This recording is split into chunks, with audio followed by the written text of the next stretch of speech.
Hi, what's the story? My name is Thomas Cairn and I'm sitting in my sitting room. Hi, Oh, Thomas. And what do we hear in the background? that is Maria Callas. I think it's Habanera from Carmen by Bizet. And fan of Maria Callas. I love her. Yeah. Do you know what it is? I just love the masters of every genre. Do you know what I mean? Like Okay. Maria Callas, Frank Sinatra, Jay-Z. I love people who are the best at what they do. Okay. And You know what I mean? tell us a bit about what you do. Oh God, I'm an actor and a writer. Okay. And yeah, so oh God, I've gone all shy now. That's okay.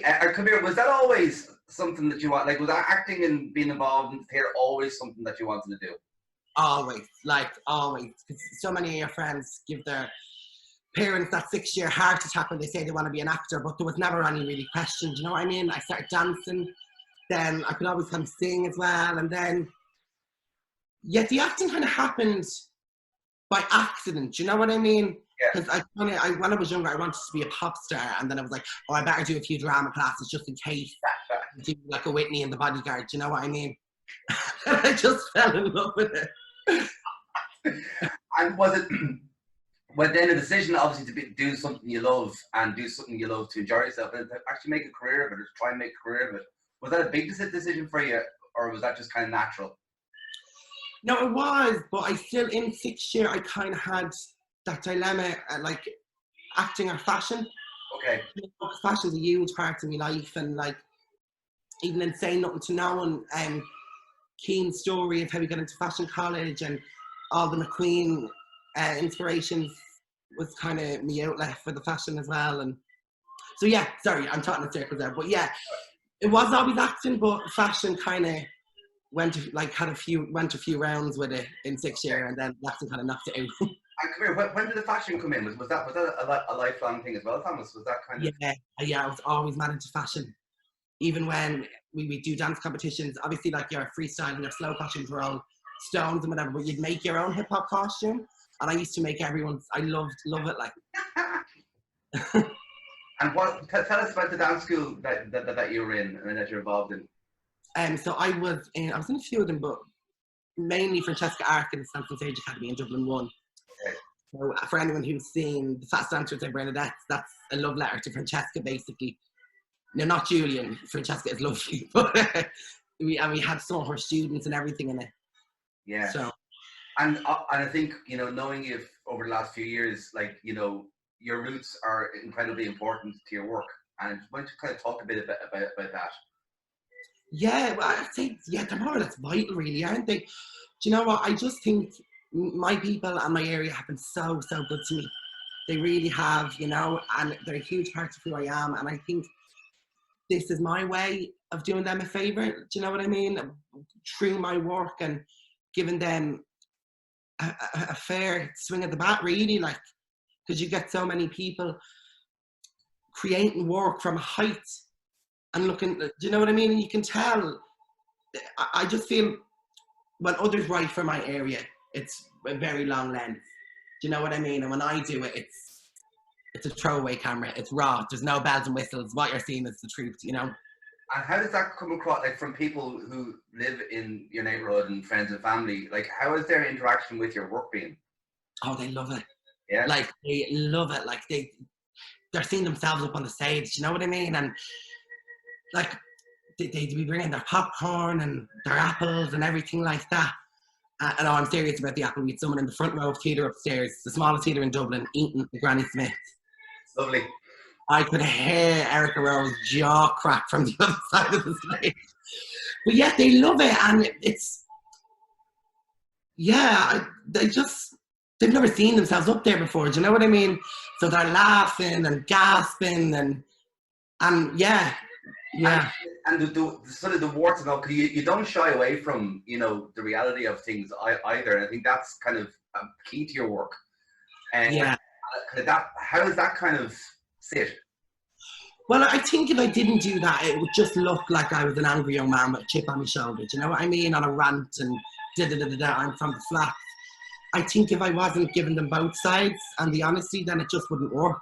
Yeah. And could you talk to me about, say, I know obviously you write and you perform. Does that clash in you at all? I mean, is there kind of a war going on there? No, do you know what? I'm touch wood, but I've been very lucky so far that when I have a gap in the acting, the writing is busy.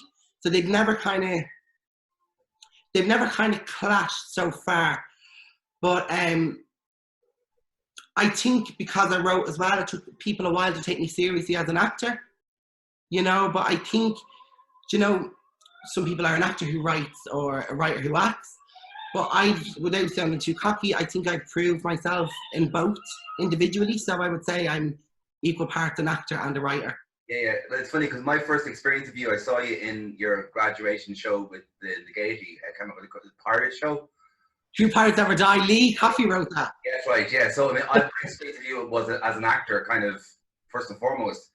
And then when I went to see Say Nothing to No One, I was kind of blown sideways by it. And I think there's a certain energy that is in your writing that I'd like you to kind of talk about a bit in relation to your process, Thomas, about how you kind of get to there, because it can seem very stylized, but there's kind of very loose energy around it as well, which is really interesting.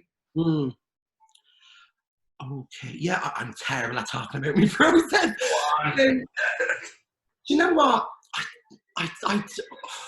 Yeah, cause it always comes to me in rhythm, right? Everything written so far comes to me in rhythm and rhyme. And then I start I let that happen, and then I'll go into the conversation or the actual talking. So I think the kind of rhythm drives everything. Even when you're thinking, oh, this is really naturalistic, when you have Erica looking right into your soul 2 inches away, that it's still very much a rhythm. And Kira hates when I do it, but a lot of the time I have to do it before they do it so they know the rhythm. Yeah. No, I mean, I'm very, even when I was directing, well, that's what I heard. I'm very much not to give you a line reading, but to give you a line reading. Kira hates it. And does that come from it? That's interesting. And I'm wondering, like, say, you know, in your kind of dancing years, you know, back in dancing school, and that type of, that's nearly choreographic, that kind of way of working, you know, rhythmic and, you know, showing and doing. And I'm wondering, is there, it seems that's what I'm really interested in your work, Thomas. It's a very physical thing that your language has. Yeah. Do you know what it is? I think with the rhythm and with the physicality of it, I kind of take, because when you look at Townies, even though I'm talking to you now, I'm doing the Macarena with my hands, but I kind of take the rhythm of that old Dublin accent, and then the accent we're losing, like the kind of old earthy, Casey accent. Now it's all lips and like that, but like I kind of take the old kind of Dublin accent and then the expression of someone from town and heighten them. Do you know what I mean? So I think that's why it kind of looks really choreographed. Yeah, and I'm just wondering at that point, like, because you said to me before about that you spend huge amounts of time in the thinking space or in the structuring space, you know, and then the kind of the frame is filled, you know, quite quickly towards the end.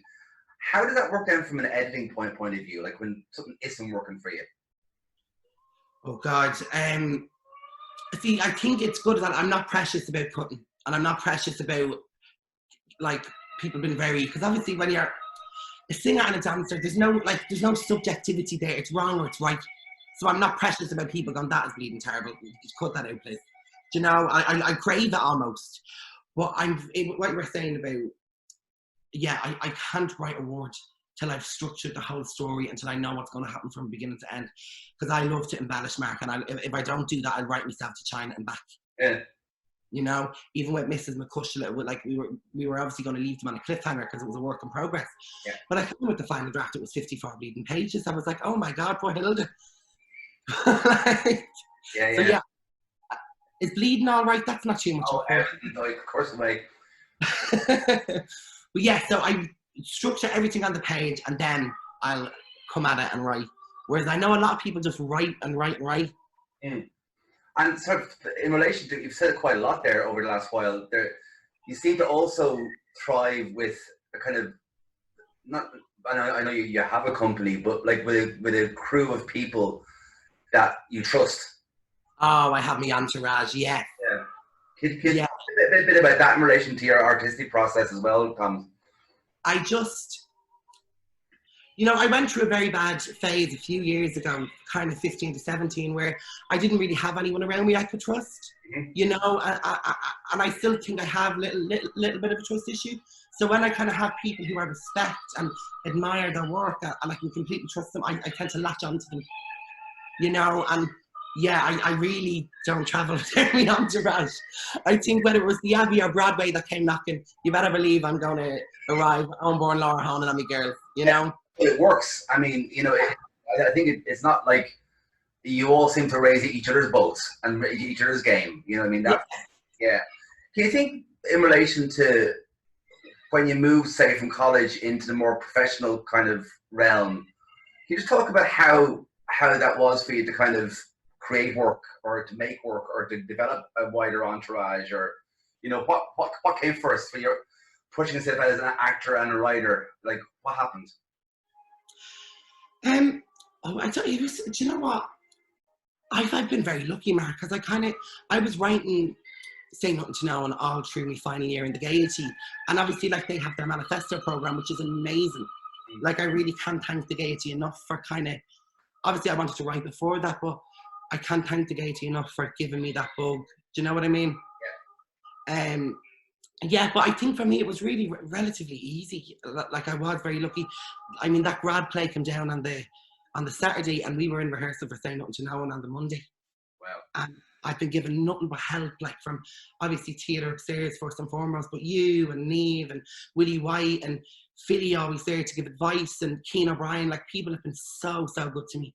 I think any success I have has been an amalgamation of all the help and love I've been given in this industry. I actually found the industry easier than I found drama school, which is the opposite for everyone else. Yeah, it's incredible as well. I mean, you know, it's worth saying the amount of people who have talked about Carl and Laura in these conversations has been extraordinary, and that legacy, you know, of what was created, you know, during that time is manifest in so many different people. And I think, you know, it's amazing to hear, you know, because, you know, you say things a whole lot to people at times, and it's only when you kind of, you know, it's like getting a compliment about your work. It's much better hearing it secondhand than someone telling it to your face, you know. Yeah. The influence both Carl and Laura have had on a generation of theatre makers has been extraordinary. Really, and like, with nothing, with no funding, with like F all money, like, they've created an entire generation of theatre makers. Yeah. They really have, and it's just mad. Like, it's mad. I speak to Laura every day. I think about Carl every day. Like, and it's mad. With all this madness, he is your go-to guy. Do you know what I mean? Yeah. You can bet he would have had about 27 hilarious statuses up by now, and just the irreverence, you know? Yeah. Well, I mean, that's a great word, because I think that sits in the middle of your work, and I think it also sits in, I don't mean to kind of generalize, but it sits in, you know, the community from which you come from. That's a very serious irreverence. And it's very difficult to kind of to create that if it's not authentic. Exactly. And I mean, if you look back, even dating back to like the 30s and stuff, we were like, the war, Ireland had the worst slums in Europe, and I think it just comes from generations of being in the worst case scenario and just going, look, this isn't getting any better. We need to get better, and if you can't fucking laugh, what can you do? Do you know what I mean? And even in town, God forgive me, but the funerals are better than the weddings. You know, it's just that even in the worst possible situation, you celebrate the good that came before it and the good that's going to come after it. Yeah. But you're right. But it's also a very serious endeavor. That kind of irreverence is a very serious, felt thing. Do you know what I mean? It has a purpose.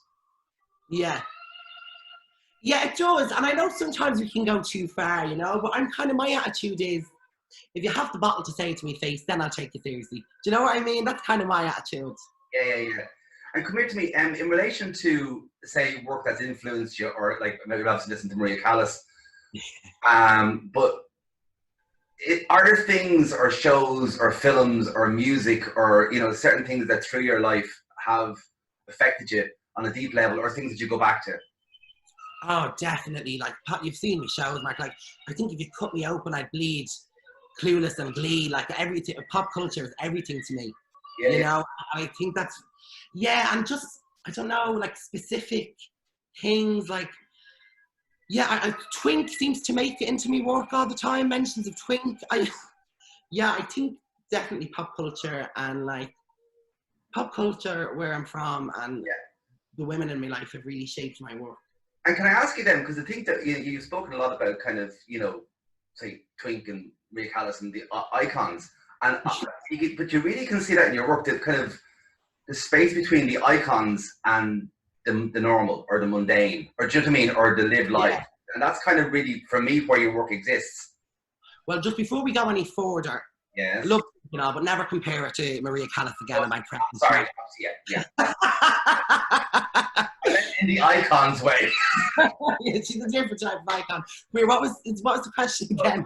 In relation to your work, because I think that influence of pop icons, or cultural icons, and then into the kind of really mundane everyday lived life of a community, and it's the kind of journey between those two, which is kind of really, really interesting. And I think there's something like, Say Nothing to No One has that.